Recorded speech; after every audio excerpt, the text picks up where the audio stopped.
The ranchland of Argentina and southern Brazil, Theodore Roosevelt.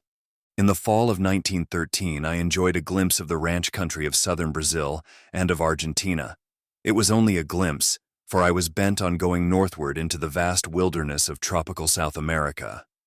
I had no time to halt in the grazing country of temperate South America, which is no longer a wilderness, but a land already feeling the sweep of the modern movement. It is a civilized land, already fairly well settled, which by leaps and bounds is becoming thickly settled. A region which at the present day is in essentials far more closely kin to the Plains country, which in temperate North America stretches from Hudson Bay to the Gulf, than either land is kin to what each was even half a century ago. The main difference is that the great cow country, the Plains country of North America, was peopled only by savages when the white pioneers entered it in the 19th century. Whereas throughout temperate South America, there were here and there oases of thin settlement, including even small stagnant cities, already 2 or 3 centuries old. In these oases, people wholly or partly of European blood had gradually developed a peculiar and backward but real semi-civilization of their own. This quaint, distinctive social culture has been, or is now being, engulfed by the rising tide of intensely modern, internationalized material development. Among the many pleasant memories of my visit to Argentina, one of the most pleasant is that of a dinner at the house of the governor of the old provincial capital of Mendoza. Our distinguished host came of an old country family which for many centuries led the life of the great cattle-breeding ranch owners, although his people were more and more turning their attention to agriculture, he himself being a successful farmer, as well as an invaluable public servant of advanced views. His father was at the dinner. He had retired as a general after 49 years' service in the Argentine army. The fine old fellow represented what was best in the Argentine type before the days of modern industrialism.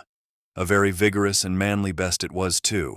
He wore the old Argentine uniform, which for his rank was the same as the uniform once worn by Napoleon's officers. He had served in the bloody Paraguayan War, when Argentina, Brazil, and Uruguay joined to overthrow the inconceivably murderous dictatorship of López, and when the Paraguayans rallied with savage valor under the banner of the dictator, who tyrannized over them, but who nevertheless represented in their eyes the nation. This old general had served in many Indian wars, both in Patagonia and in the Gran Chaco, and had seen desperate fighting in the civil wars. He wore medals commemorating his services in the Paraguayan and Indian campaigns, but he would not wear any medals commemorating his services in the civil wars. Yet the only time he was wounded was in one of the battles in one of these civil wars. He was then shot twice and received a bayonet thrust, and was also stabbed with a lance. If he had not possessed a constitution of iron, he would never have survived. Our people in the United States often speak of these South American wars with the same ignorant lack of appreciation that used to be shown by European military men in speaking of our own Civil War and other contests. This attitude is as foolish on our part in the one case as it was foolish on the part of the Europeans in question in the other case. The South American Indian fighting was of the same hazardous character, and the Indian campaigns were fraught with the same wearing fatigue and marked by the same risk and wild adventure, as in the case of our own Indian campaigns.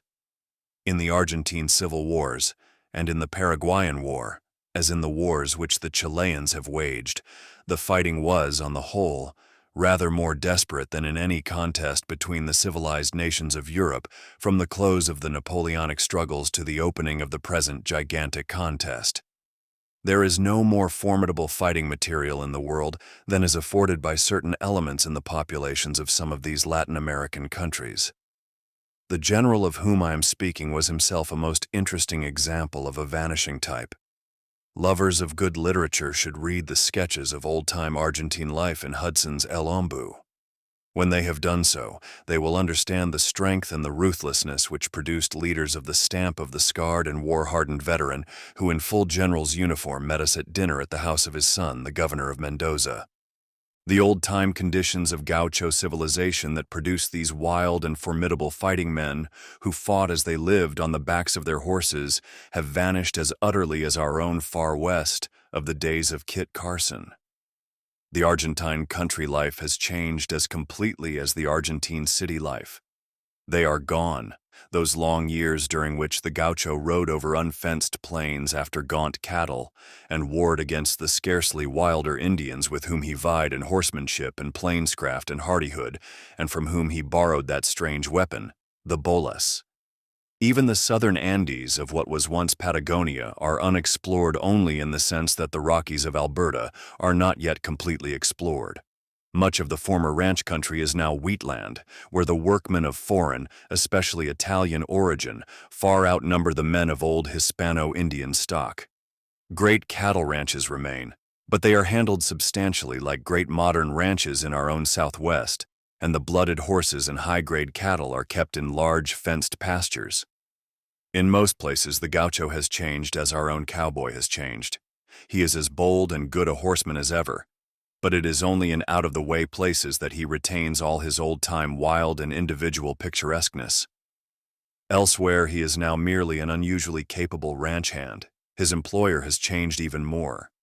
The big, handsome ranch houses are fitted with every modern comfort and luxury, and the owners belong in all ways to the internationalized upper class of the world of today. The interest attaching to a visit to one of these civilized ranches is that which attaches to a visit to a fine modern stock farm anywhere, whether in Hungary or Kentucky or Victoria.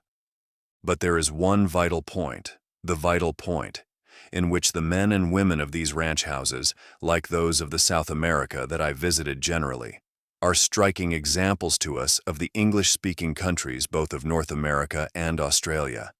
The families are large. The women, charming and attractive, are good and fertile mothers in all classes of society. There are no symptoms of that artificially self-produced dwindling of population, which is by far the most threatening symptom in the social life of the United States, Canada, and the Australian Commonwealths. The 19th century saw a prodigious growth of the English-speaking, relative to the Spanish-speaking, population of the New Worlds west of the Atlantic and in the southern Pacific. The end of the 20th century will see this completely reversed, unless the present ominous tendencies as regards the birth rate are reversed. A race is worthless and contemptible if its men cease to be willing and able to work hard and, at need, to fight hard, and if its women cease to breed freely. I am not speaking of pauper families with excessive numbers of ill-nourished and badly brought-up children. I am well aware that, like most wise and good principles, this which I advocate can be carried to a mischievous excess, but it nevertheless remains true that voluntary sterility among married men and women of good life is, even more than military or physical cowardice in the ordinary man, the capital sin of civilization, whether in France or Scandinavia, New England or New Zealand. If the best classes do not reproduce themselves, the nation will of course go down, for the real question is encouraging the fit and discouraging the unfit to survive. When the ordinary decent man does not understand that to marry the woman he loves as early as he can is the most desirable of all goals, the most successful of all forms of life, entitled to be called really successful. When the ordinary woman does not understand that all other forms of life are but makeshift and starveling substitutes for the life of the happy wife, the mother of a fair-sized family of healthy children, then the state is rotten at heart. The loss of a healthy, vigorous, natural sexual instinct is fatal, and just as much so if the loss is by disuse and atrophy as if it is by abuse and perversion. Whether the man, in the exercise of one form of selfishness, leads a life of easy self-indulgence and celibate profligacy, or whether in the exercise of a colder but no less repulsive selfishness, he sacrifices what is highest to some form of mere material achievement in accord with the base proverb that he travels farthest who travels alone, or whether the sacrifice is made in the name of the warped and diseased conscience of asceticism, the result is equally evil. So likewise, with the woman. In many modern novels there is portrayed a type of cold, selfish, sexless woman who plumes herself on being respectable, but who is really a rather less desirable member of society than a prostitute. Unfortunately, the portrayal is true to life. The woman who shrinks from motherhood is as low a creature as a man of the professional pacificist or poltroon type who shirks his duty as a soldier.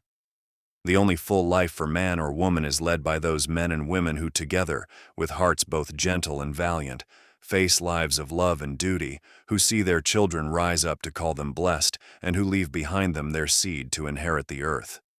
Dealing with averages, it is the bare truth to say that no celibate life approaches such a life in point of usefulness, no matter what the motive for the celibacy, religious, philanthropic, political, or professional. The mother comes ahead of the nun, and also of the settlement or hospital worker, and if either man or woman must treat a profession as a substitute for, instead of as an addition to or basis for marriage, then by all means the profession or other career should be abandoned. It is of course not possible to lay down universal rules. There must be exceptions, but the rule must be as above given. In a community which is at peace, there may be a few women or a few men who for good reasons do not marry, and who do excellent work nevertheless. Just as in a community which is at war, there may be a few men who for good reasons do not go out as soldiers. But if the average woman does not marry and become the mother of enough healthy children to permit the increase of the race, and if the average man does not, above all other things, wish to marry in time of peace, and to do his full duty in war if the need arises, then the race is decadent and should be swept aside to make room for one that is better. Only that nation has a future whose sons and daughters recognize and obey the primary laws of their racial being.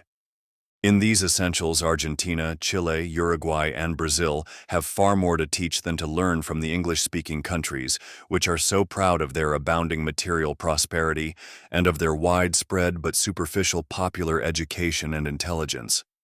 In this same material prosperity, and in many other matters, Argentina much resembles our own country. Brazil is traveling a similar path, although much more slowly. And although its climate is not so good, its natural resources are vaster and will in the present century undergo an extraordinary development. Very much of the Brazilian country from São Paulo to the Uruguayan frontier is essentially like Argentina. The city life and the ranch life are advancing in much the same fashion, although of course there are sharp differences in culture and habits of thought and life between the great Spanish-speaking and great Portuguese-speaking republics, which are such close and not wholly friendly neighbors. One point of similarity is the number of immigrants in each country. In our journey southward from São Paulo, we found both towns and stretches of ranch land in which Germans, Italians, and Catholic, Orthodox, or Uniate Slavs were important and sometimes preponderant elements of the population. There were German Lutheran churches and also congregations of native Protestants started by American missionaries. For Brazil, like Argentina and the United States, enjoys genuine religious liberty. This rich and beautiful country of southern Brazil is part of the last great stretch of country, South Temperate America, which remains in either temperate zone open to white settlement on a large scale. The last great stretch of scantily peopled land with a good climate and fertile soil to which white immigration can go en masse. Of part of tropical Brazil I have written elsewhere, and I allude to it elsewhere in this book. Here I am speaking not of the tropical, but of the temperate country. Portions of temperate Brazil are open prairie, portions are forest. The climate is never very hot, nor is there ever severe cold. The colonists with whom I conversed had not found the insects specially troublesome, not much more, and in places rather less troublesome than in Louisiana and Texas. There was no more sickness than in the early days in the West. The general effect in the forest country, while of course the species of plants are entirely different, reminds the observer of the Louisiana and Mississippi canebrake lands and the country along the Nueces. The activities of the settlers in the open country are substantially those with which I was familiar 30 years ago in the cattle country of the West. In the forests, one is reminded more of early days on the Ohio, the Yazoo, and the Red River of the South. Certainly this is a country with a wonderful future. It offers fine opportunities for settlers who desire with the labor of their own hands to make homes for themselves and their children. This does not mean that all people who go there will prosper or that success will come save at the price of labor and effort, of risk and hardship. If any Americans have forgotten how our own West in the pioneer days appealed to an observer who was friendly, but who had not the faintest glimmering of the pioneer spirit, let them read Martin Chuzzlewit. Dickens represented the numerous men who foolishly hope to enjoy pioneer triumphs and yet escape pioneer risks and hardships in the unlovely and wearing toil, which is the essential prerequisite to the triumph. And everyone should remember that in a new country, which opens a chance of success to the settler, there always goes with this the chance of heartbreaking failure. Brazil offers remarkable openings for settlers who have the toughness of the born pioneer, and for certain businessmen and engineers who have the mixture of daring enterprise and sound common sense needed by those who push the industrial development of new countries. Both classes have great opportunities, and both need to be perpetually on their guard against the swindlers and the crack-brained enthusiasts who are always sure to turn up in connection with any country of large developmental possibilities. On the frontier, more than anywhere else, a man needs to be able to rely on himself and to remember that on every frontier there are innumerable failures. No man can be guaranteed success. Men who are not prepared for labor and effort and rough living, for persistence and self-denial, are out of place in a new country. And foolish people who will probably fail anywhere are more certain to fail badly in a new country than anywhere else. During the whole period of the marvelous growth of the United States, there has been a constant and uninterrupted stream of failure going side by side with the larger stream of success. Unless there is revolutionary disorder and anarchy, the future holds for southern Brazil much what half a century ago the future held for large portions of our country lying west of the Mississippi. In southern Brazil, the forest landscape through which we passed was very beautiful.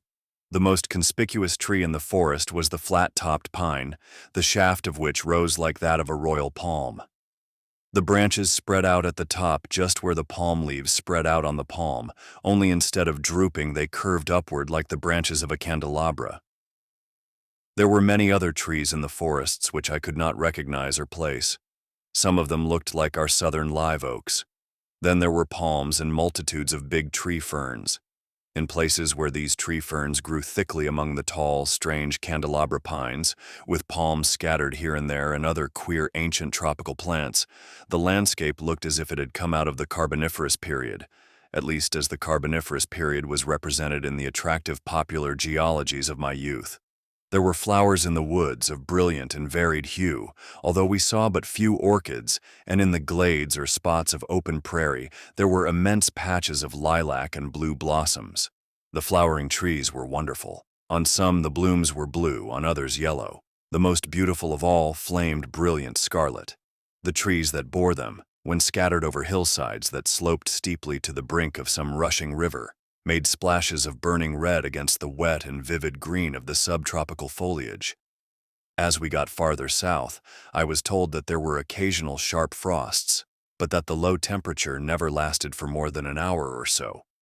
In answer to a question as to how these rare, short frosts affected such plants as palms and tree ferns, it was explained to me that the frosts prevented coffee being grown, but that they had no effect on the palms, and, rather curiously, no effect on the tree ferns if they were under big forest trees, but that if they were in the open the fronds were killed, the trees themselves not being injured, and new fronds taking the place of the old ones. In the open prairie country of the state of Parana, we stopped at Morungava to visit the ranch of the Brazil Land, Cattle, and Packing Company. Our host, the head of this company, Murdo Mackenzie, for many years one of the best-known cattlemen in our own western cow country, was an old friend of mine. During my term as president, he was, on the whole, the most influential of the western cattle growers. He was a leader of the far-seeing and enlightened element. He was a most powerful supporter of the government in the fight for the conservation of our natural resources, for the utilization without waste of our forests and pastures, for honest treatment of everybody, and for the shaping of governmental policy primarily in the interest of the small settler, the homemaker. We rode first to Mackenzie's home ranch, about a mile from the railway, and then to an outlying set of ranch buildings 10 miles off. At the home ranch were the American foreman and his American wife and their children. The buildings and the food and the whole life were typical of all that was best in the old-time Far West, in the days when I knew it as a cattle country. We were given a most delicious and purely American lunch, including all the fresh milk we could drink, and the foreman himself piloted us over the immense stretches of rolling country, and in every action showed himself the born cattleman, the born and trained stockman. Half of the employees were men from the western ranches from Montana, Colorado, Texas, or elsewhere. and they and the stock and the vast, pleasant, open-air country were enough to make any man feel at home who had ever lived in the West. The children round the ranch house were already speaking fluent Portuguese. There were Indians in the neighborhood, but we saw none, for they are very shy and dwell in the timber. Although nominally Christian and somewhat under the influence of the priests, they are otherwise entirely outside of governmental control. At first, Mackenzie's cattle were sometimes killed by the wild, furtive creatures, but he stopped this by a mixture of firmness and fair treatment. It was a beautiful country, well watered with good grass and much timber. I was assured by both the men on the ranch and their wives that the climate was better than that of our own western cattle country, for the heat is not as extreme as during summer in the southern part of our country, and the winters are mild with only occasional touches of frost. Much care has to be shown in dealing with the ticks and certain other insect plagues, but not materially more than in some of our own southern regions. While we were at the outlying ranch, we saw the cattle being dipped in familiar ranch fashion. Cattle, horses, and hogs all thrive.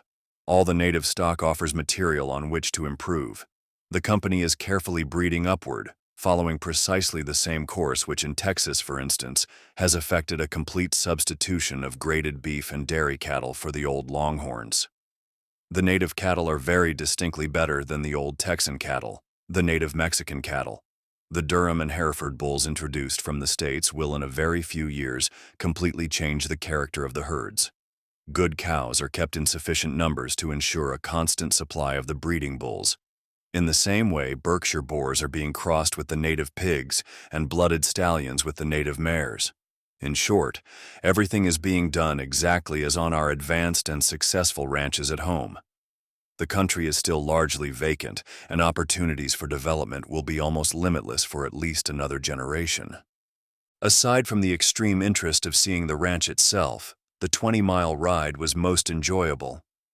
The country was like our own plains near the foothills of the Rockies, except that there was more water and a greater variety of timber. The most striking trees were the occasional peculiar flat-top pines, and there were also other and very beautiful pines through which the wind sang mournfully. And there were many flowers.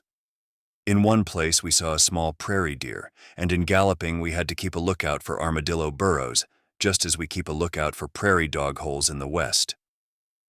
The birds were strange and interesting, some of them with beautiful voices. Out on the plains were screamers, noisy birds as big as African bustards. One sparrow sang loudly at midday round the corrals where we dismounted for lunch. He was a confiding, pretty little fellow, with head markings somewhat like those of our white-crowned and white-throated sparrows. He sang better than the former, and not as well as the latter. The horses were good, and we thoroughly enjoyed our afternoon canter back to the home ranch when the shadows had begun to lengthen. We loped across the rolling grassland and by the groves of strange trees through the brilliant weather. Under us the horses thrilled with life. It was a country of vast horizons. We felt the promise of the future of the land across which we rode.